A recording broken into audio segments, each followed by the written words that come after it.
ഉണ്ടാക്കാൻ പോകുന്നത് ബർത്ത്ഡേ പാർട്ടിക്കും സദ്യയ്ക്കും ഓണത്തിനും എല്ലാം പായസത്തിന്റെ കൂടെ കഴിക്കാൻ പറ്റുന്നൊരു പെർഫെക്റ്റ് സ്വീറ്റ് ബോളി റെസിപ്പിയാണ്. 2 തരം ബോളി ഉണ്ടാക്കുന്നുണ്ട്. പുരാൻ ബോളിയും തേങ്ങാ ബോളിയും. തേങ്ങാ ബോളി ശർക്കര ഇട്ടും പുരാൻ ബോളി പഞ്ചസാര ഇട്ടുമാണ് ഉണ്ടാക്കുന്നത്. നിങ്ങൾക്ക് വേണമെങ്കിൽ തേങ്ങാ ബോളിക്ക് പഞ്ചസാര, പുരാൻ ബോളിക്ക് ശർക്കര വേണമെങ്കിലും എടുക്കാം. നമുക്ക് ഇതിന്റെ ഇൻഗ്രീഡിയൻസ് എന്തൊക്കെയാണെന്ന് നോക്കാം. 2 കപ്പ് മൈദ, 1/2 കപ്പ് നെയ്യ്, 1/2 കപ്പ് കോക്കനട്ട് ചിരവിയത്, 1 കപ്പ് ശർക്കര, 1/2 കപ്പ് പൊടിച്ച പഞ്ചാര, 3/4 കപ്പ് കടലപ്പരിപ്പ്, നല്ലെണ്ണ, പിന്നെ ഇത് ഏലക്കാപ്പൊടി 1 ടീസ്പൂൺ, മഞ്ഞൾ 1/2 ടീസ്പൂൺ, 1/4 ടീസ്പൂൺ ഉപ്പ്, പിന്നെ മാവ് കുഴച്ചെടുക്കാനുള്ള വെള്ളം ഏകദേശം 1/2 കപ്പോളം വരും. അപ്പൊ നമുക്ക് ഇതെങ്ങനെയാണ് ഉണ്ടാക്കുന്നതെന്ന് നോക്കാം. ഞാൻ ഇവിടെ 2 കപ്പ് മൈദ എടുത്തിട്ടുണ്ട്. മൈദയ്ക്ക് പകരം ഗോതമ്പ് മാവ് വേണമെങ്കിലും എടുക്കാം. പക്ഷെ ഗോതമ്പ് മാവ് മൈദേന്റെ അത്ര സോഫ്റ്റ് ഡോ കിട്ടൂല. അതുകൊണ്ടാണ് ഞാൻ മൈദ എടുത്തേക്കുന്നത്. ഇതിലോട്ട് നമുക്ക് 1/4 ടീസ്പൂൺ മഞ്ഞൾ ആഡ് ചെയ്താൽ മതി. ബാക്കി മഞ്ഞൾ നമുക്ക് വീണ്ടും വേണം. ഇതിലോട്ട് കുറച്ചുപ്പ്, ഇതിലോട്ട് നമുക്ക് 1 ടീസ്പൂൺ പൊടിച്ച പഞ്ചാരയും കൂടെ ആഡ് ചെയ്യാം. എന്നിട്ട് ഇതിലോട്ട് 1-2 സ്പൂൺ നെയ്യും കൂടെ ആഡ് ചെയ്ത് നല്ലോണം കുഴച്ചെടുക്കാം. ഇതിലോട്ട് 1 ടീസ്പൂൺ വെള്ളം കൂടെ ആഡ് ചെയ്യാം കുഴക്കുമ്പോഴേക്കും.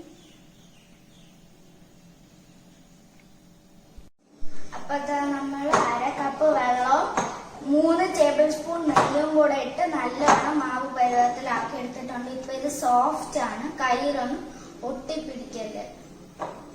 അപ്പൊ നമ്മുടെ ഡോ നല്ല സോഫ്റ്റ് ആയിട്ട് വന്നിട്ടുണ്ട്. ഇങ്ങനെ കുത്തിയാ കുഴിഞ്ഞു പോവും. ആ ഒരു പരുവത്തിലാണ് വേണ്ടത്. ഇനി നമുക്ക് ഇതിന്റെ മേളിലോട്ട് നെയ്യ് അപ്ലൈ ചെയ്ത് കൊടുക്കാം.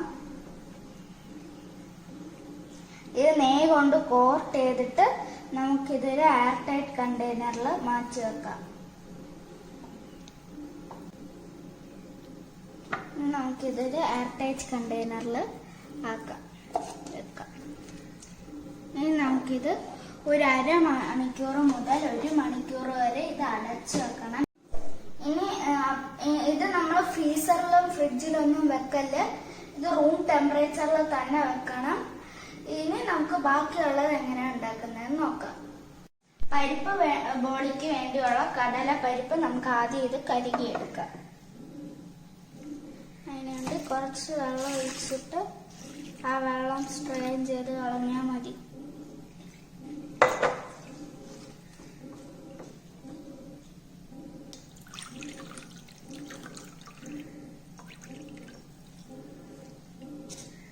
നമുക്കിനി ഇത് വെള്ളത്തിൽ മുക്കി വെക്കാം 20 മിനിറ്റ്.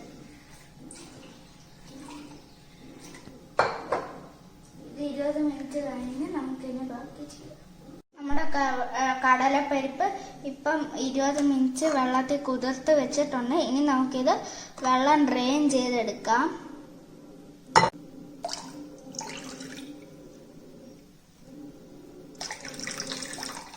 നമുക്ക് കടലപ്പരിപ്പ് പ്രഷർ കുക്കറിലോട്ട് ഇട്ട് കൊടുക്കാം.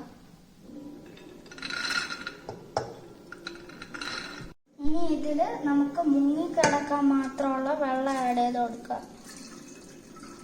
ജസ്റ്റ് ഒന്ന് മുങ്ങിക്കിടന്നാൽ മതി. ഇതിലോട്ട് നമുക്ക് ബാക്കി വെച്ചിരുന്ന മഞ്ഞളും ഉപ്പും ആഡ് ചെയ്ത് കൊടുക്കാം. ആ മഞ്ഞ കളർ കിട്ടാൻ വേണ്ടിയാണ്.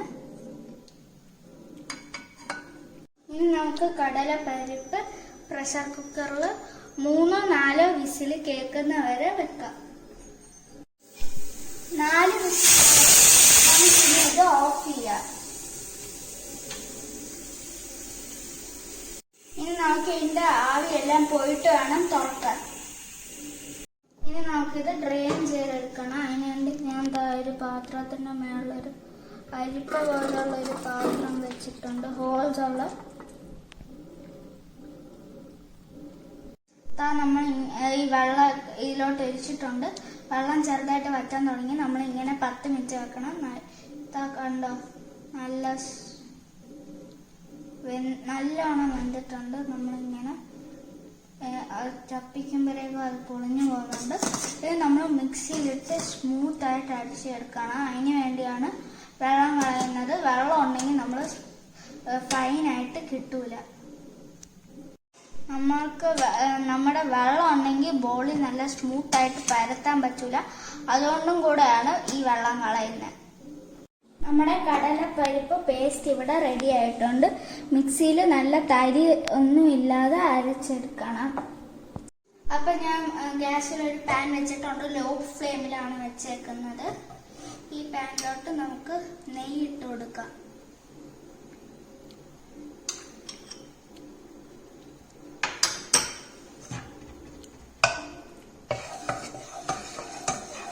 എന്നിട്ട് ജസ്റ്റ് ഒന്ന് ഇളക്കി കൊടുത്താൽ മതി. ഇതിലോട്ട് നമുക്ക് ഏലക്കാപ്പൊടി ആഡ് ചെയ്യാം.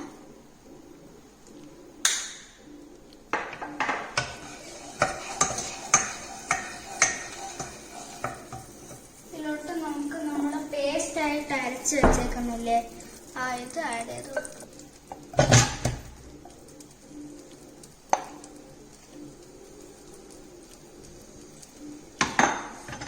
ഇനി നമുക്കിത് ഒന്ന് ഇളക്കി കൊടുക്കാം. ഇതിലോട്ട് നമുക്ക് പൗഡർ ഷുഗർ ആഡ് ചെയ്ത് കൊടുക്കാം.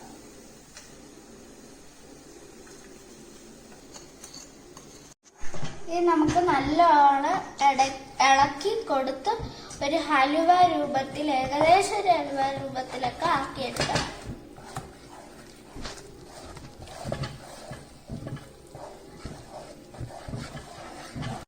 ഇപ്പോഴത്തെ ഇത് ഏകദേശം ഹലുവ രൂപത്തിലായി തുടങ്ങുന്നുണ്ട്.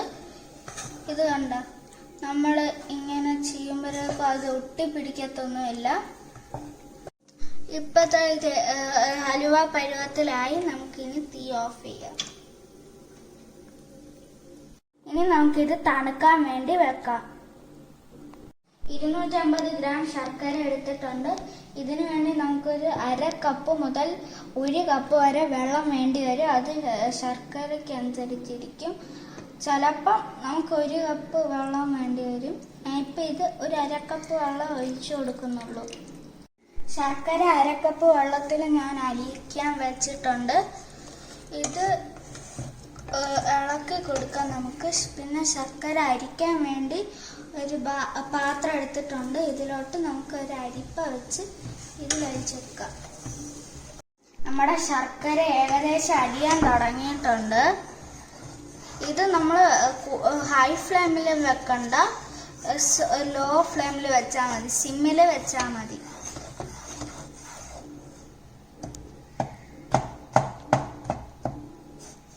അപ്പം നമ്മുടെ ശർക്കരയെല്ലാം മെൽറ്റായിട്ട് വന്നിട്ടുണ്ട്.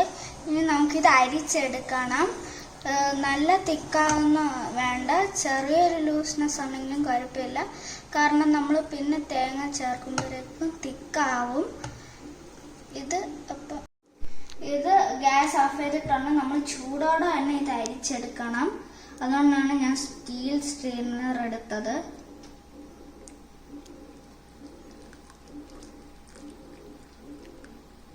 ഇതിൻ്റെ ഇമ്പ്യൂരിറ്റീസ് മാറാൻ വേണ്ടിയാണ് നമ്മൾ അരിച്ചെടുക്കുന്നത്. ഇതിലിപ്പോൾ അധികം ഇമ്പ്യൂരിറ്റീസ് ഇല്ല, കുറച്ചേ ഉള്ളൂ. അപ്പം നിങ്ങൾ നല്ല ഇമ്പ്യൂരിറ്റീസ് ഉള്ള ശർക്കരയാണ് എടുക്കുന്നതെങ്കിൽ നല്ലോണം ഒന്ന് അരിച്ചെടുക്കണം. ഇമ്പ്യൂരിറ്റീസ് കളഞ്ഞിട്ട് നമുക്ക് വീണ്ടും ഒന്നുകൂടെ തിളപ്പിക്കാൻ വെക്കാം, തിക്കാവാൻ വേണ്ടിയാണ്. എന്നിട്ട് വേണം നമുക്ക് കോക്കനട്ട് ആഡ് ചെയ്ത് കൊടുക്കാം. തേങ്ങാബോളിയാണ് ഞാൻ ഇപ്പോൾ ഇവിടെ ഉണ്ടാക്കുന്നത്. നമ്മുടെ ശർക്കര പാനി ഇവിടെ തിക്കായിട്ട് റെഡി ആയിട്ടുണ്ട്.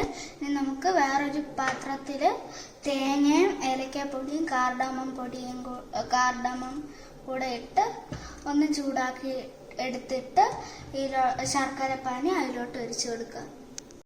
ഇനി നമുക്ക് വേറൊരു പാനിലോട്ട് നെയ്യ് ആഡ് ചെയ്ത് കൊടുക്കാം. ഇതിലോട്ട് ഇത് ചെറുതായിട്ടൊന്ന് മെൽറ്റ് ആവുമ്പോഴേക്കും, ചെറുതായിട്ട് മെൽറ്റ് ആയാൽ മതി. അതിലോട്ട് തേങ്ങ ചിരവിയത് ആഡ് ചെയ്ത് കൊടുക്കാം. ഇത് ചെറുതായിട്ടൊന്ന് നല്ലോണം വെള്ളം വറ്റി വരുമ്പോഴേക്കും ഇതിലോട്ട് നമുക്ക് നമ്മുടെ ശർക്കര പാനീയം ആഡ് ചെയ്ത് കൊടുക്കാം.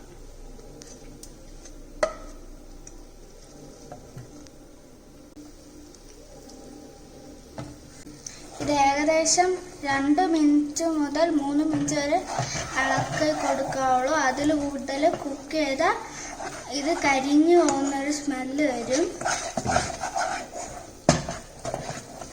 ഇനി നമുക്ക് ഏലക്കാപ്പൊടിയും കൂടെ ചേർക്കാം. 1 ടീസ്പൂൺ ഏലക്കാപ്പൊടിയാണ്. അത് ഫ്ലേവറിനനുസരിച്ച് മാറ്റം വരും. അത് തീ ഓഫ് ചെയ്തിട്ട് തണുപ്പിക്കാൻ വെക്കാം. അപ്പം നമ്മൾ ഇത് തണുപ്പിച്ചിട്ട് വെച്ചിട്ടുണ്ട്. ഇത് നമുക്ക് ഉരുളയാക്കി എടുക്കാം. ഇതിപ്പോൾ ഞാൻ ഇവിടെ ഒരു ഉരുള ഉണ്ടാക്കി വെച്ചിട്ടുണ്ട്. ഇതുപോലെ നമുക്ക് ബാക്കി ഉരുളകളും ഉണ്ടാക്കാം. നല്ല ഡ്രൈ ആയിരിക്കണം, എങ്കിലേ നമുക്ക് നല്ലോണം ഉരുളയാക്കി എടുക്കാൻ പറ്റും. ഇപ്പം ഞാൻ 5 തേങ്ങാ ബോളിക്ക് വേണ്ടിയുള്ള ഫില്ലിങ്സ് തയ്യാറാക്കി വെച്ചിട്ടുണ്ട്. നമ്മുടെ പരിപ്പ് ബോളി നമ്മൾ ഇതുപോലെ ഉണ്ടയാക്കി വെച്ചിട്ടുണ്ട്. ഇനി നമുക്ക് ബോളി എങ്ങനെയാണ് ഉണ്ടാക്കുന്നതെന്ന് നോക്കാം. അപ്പോൾ 1 മണിക്കൂറിൽ കൂടുതൽ കഴിഞ്ഞിട്ടുണ്ട്. ഇനി നമുക്ക് ബോളി ഉണ്ടാക്കാൻ തുടങ്ങാം. അപ്പോൾ അതിന് വേണ്ടി നമ്മൾ ഡോ എടുത്തിട്ടുണ്ട്. ഡോ ഇപ്പോൾ 1 മണിക്കൂർ കഴിഞ്ഞിട്ടുണ്ട്. ഇനി നമുക്ക് ബോളാക്കി എടുക്കണം. ഇത് ഒരു ബോളിന് വേണ്ടിയുള്ള എടുത്തിട്ട് ബാക്കി നമുക്ക് അടച്ച് വെക്കണം. അല്ലേ ഇത് നമുക്ക് പരത്തി എടുക്കാൻ പറ്റൂല. അപ്പം നമ്മൾ ഒരു പരിപ്പ് ബോളിൻ്റെ ബോളും 1 തേങ്ങ ബോളിൻ്റെ ബോളും എടുത്തിട്ടുണ്ട്. നോക്കിയത് റൗണ്ട് ഷേപ്പ് ആക്കി എടുക്കാം. അപ്പം ഞാനൊരു റൗണ്ട് ഉണ്ടാക്കി എടുത്തിട്ടുണ്ട്. ഇനി നമുക്ക് ചപ്പാത്തി കല്ലിൽ പരത്തി എടുക്കാം. അതിനു വേണ്ടി ഇതിലോട്ട് കുറച്ച് നെയ്യ് അപ്ലൈ ചെയ്തിട്ട് ഇതൊന്ന് എല്ലായിടത്തും വരുന്ന രീതിയിൽ ഒന്ന് തേച്ച് കൊടുക്കുക. ഇതിലോട്ട് നമുക്ക് കുറച്ച് അരിപ്പൊടി ഒന്നിട്ട് കൊടുക്കാം. കൈ കൊണ്ട് പ്രസ് ചെയ്ത് നമുക്കൊന്ന് വലുതാക്കി എടുക്കാം. അപ്പം ഞാൻ കൈ കൊണ്ട് ഇങ്ങനെ പ്രസ് ചെയ്ത് പരത്തി എടുത്തിട്ടുണ്ട്. ആദ്യം നമ്മൾ പരിപ്പ് ബോളിയാണ് ഉണ്ടാക്കുന്നത്. അപ്പം നമുക്ക് പരിപ്പ് ബോളിൻ്റെ ഒരു ബോൾ എടുത്ത് വെക്കാം. നമുക്ക് പതുക്കെ ഇതൊന്ന് കവർ ചെയ്ത് കൊടുക്കാം.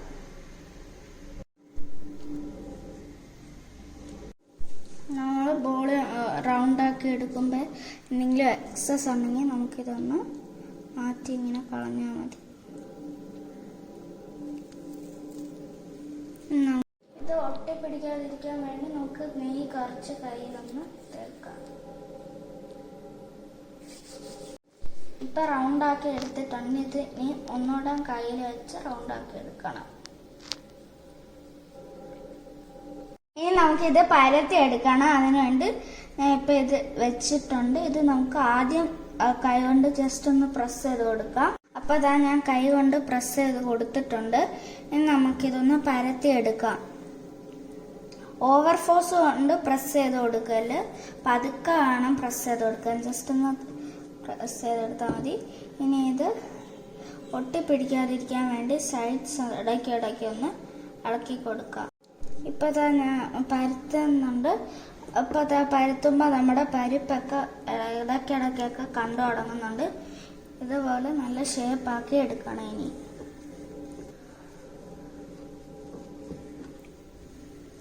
അപ്പോൾ ഞാൻ ഒരു ദോശക്കല്ല് എടുത്തിട്ടുണ്ട്. ഇത് നമുക്ക് ലോ ഫ്ലെയിമിൽ വെച്ച് ചൂടാക്കാം. ഇതിലോട്ട് നമുക്ക് നെയ്യ് ആഡ് ചെയ്ത് കൊടുക്കണം.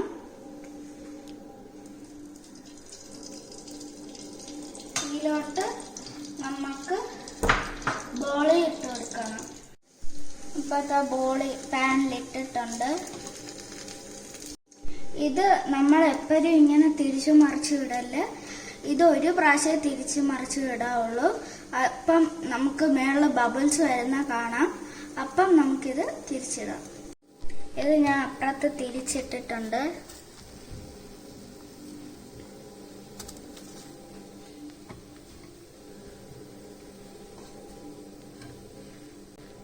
നമുക്ക് പ്ലേറ്റിലോട്ട് മാറ്റാം. നമുക്ക് ഇതിൽ നിന്ന് അടുത്ത ഡോയും എടുത്ത് തേങ്ങാബോളി ആക്കാം. ഇത് തിരിച്ചടച്ച് വെക്കാം. ഇനി നമുക്കിത് റൗണ്ട് ആക്കി എടുക്കാം. നമുക്ക് നേരത്തെ ചെയ്തതുപോലെ തന്നെ പ്രസ് ചെയ്ത് കൊടുക്കാം കൈ കൊണ്ട്. ഇനി നമുക്ക് ഇതിൻ്റെ നടുക്ക് തേങ്ങാബോളിൻ്റെ ഫില്ലിങ് വെച്ച് കൊടുക്കാം. എന്നിട്ട് നേരത്തെ ചെയ്തതുപോലെ തന്നെ കവർ ചെയ്തെടുക്കാം. നമുക്ക് എക്സസ് വന്നത് പിൻ ചെയ്ത് കളയാം.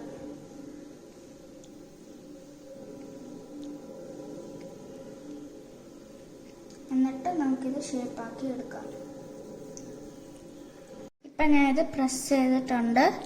ഇതിലോട്ട് നമുക്ക് അരിപ്പൊടി ചേർത്ത് കൊടുക്കാം. കാരണം പ്രസ് ചെയ്തപ്പോൾ നമുക്ക് തേങ്ങേൻ്റെ ഇതെല്ലാം കാണാൻ പറ്റുന്നില്ല. അതുകൊണ്ടാണ് അരിപ്പൊടി വിതറി കൊടുക്കുന്നത്.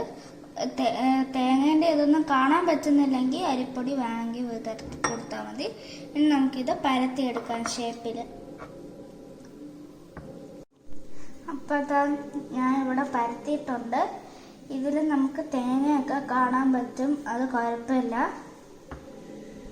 നമ്മുടെ തേങ്ങാബോളി പരിപ്പ് ബോളിൻ്റെ അത്രയും ഫ്ലാറ്റ് ആക്കാൻ പറ്റില്ല. കാരണം അത് ചിലപ്പം പൊടിഞ്ഞു പോകാൻ ചാൻസ് ഉണ്ട്. ഇനി നമുക്ക് പരിപ്പ് ബോളി ഉണ്ടാക്കിയ പോലെ തേങ്ങാബോളിയും ഉണ്ടാക്കിയെടുക്കാം. തേങ്ങാബോളി നമ്മൾ നേരത്തെ ചെയ്ത പോലെ തന്നെ ദോശക്കല്ലിൽ ചൂടാക്കിയിട്ട് നെയ്യിട്ടിട്ട് അതിൻ്റെ മേളിൽ ഇതിട്ടിട്ടുണ്ട്. ഇതിൽ നമുക്ക് ബബിൾസ് വരുമ്പോഴേക്കും അപ്പുറത്തെ സൈഡിൽ തിരിച്ചിടാം. ഇപ്പോൾ നമ്മൾ ഇട്ടിട്ടുണ്ട്.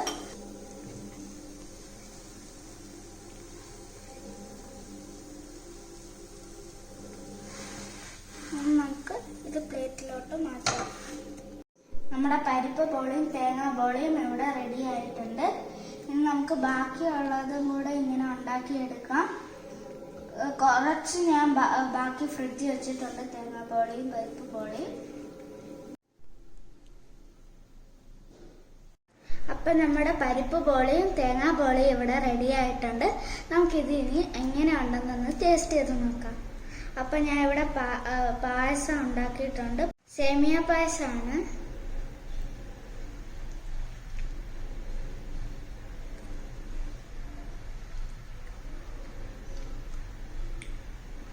സൂപ്പർ. ഇനി നമുക്ക് തേങ്ങാബോളി എങ്ങനെയുണ്ടെന്ന് നോക്കാം. തേങ്ങാബോളിൻ്റെ അകത്ത് തേങ്ങേൻ്റെ ഫില്ലിംഗ് ഒക്കെ ഇളക്കുമ്പോൾ കാണാൻ പറ്റുന്നുണ്ട്. യമ്മി.